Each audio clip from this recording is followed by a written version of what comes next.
ప్రవీణ్ పగడాల గారు 24 సంవత్సరాల నుంచి మీకు తెలుసు కాబట్టి ఎప్పుడైనా మద్యం షాప్లోకి వెళ్ళడం కానీ తాగడం కానీ మీరు చూసారా? లేదు లేదు. అందరికీ ఒక డౌట్, ముఖ్యంగా యువతకి. ఎందుకంటే ఆయన యువత చాలా ఫాలో అవుతుంది. వాళ్ళకు బాధ, మా అన్న ఇలా అంటాడు అనుకని. నేను 10 సంవత్సరాలు రాత్రనక పగలనక కొన్ని వేల కిలోమీటర్లు ప్రయాణం చేశాము. ముగ్గురం ఒకే కారులో వెళ్ళే వాళ్ళం, రోడ్డు మీద పడుకునే వాళ్ళం కొన్నిసార్లు. ఏ రోజు కూడా మేము ఆ వ్యక్తిని ఆ విధంగా చూడలేదు.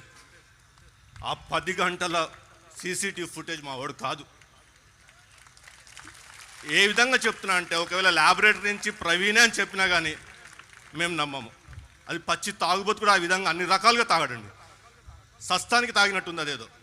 అంత ఎంఎల్ ఇథైల్ ఆల్కహాల్ శరీరంలో వెళ్ళినాక అతను డయాబెటిక్. చాలామందికి తెలియదు అతను డయాబెటిక్ అని. మనిషి బతకడు అంత తాగితే. అన్ని గంటల ప్రయాణం కూడా చేయలేడు. కాబట్టి కృపతో చోటుకల్లా ప్రతి గ్రామానికి వెళ్ళేవాడు. 2027 వరకు కూడా నా క్యాలెండర్ ఫ్రీగా లేదు.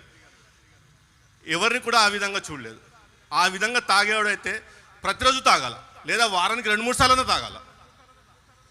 ఆ వ్యక్తి కాదు అతను.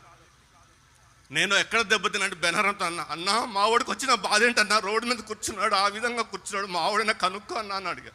విజయవాడలో ఫుటేజ్, అది నా గుండె ఎట్లా అంటే కుళ్ళబొడుస్తుంది. ఇట్లా కూర్చొని ఏదో కోల్పోయినట్టు కృంగిపోయిన వ్యక్తిని ఇంతవరకు చూడలేదు.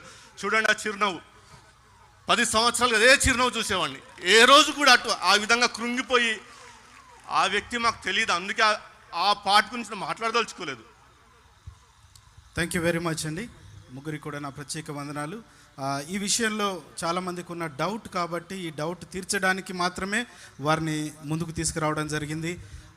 వారు గొప్ప దైవ సేవకుడు, విద్యావేత్త, తత్వవేత్త, ఒక మంచి రైటర్.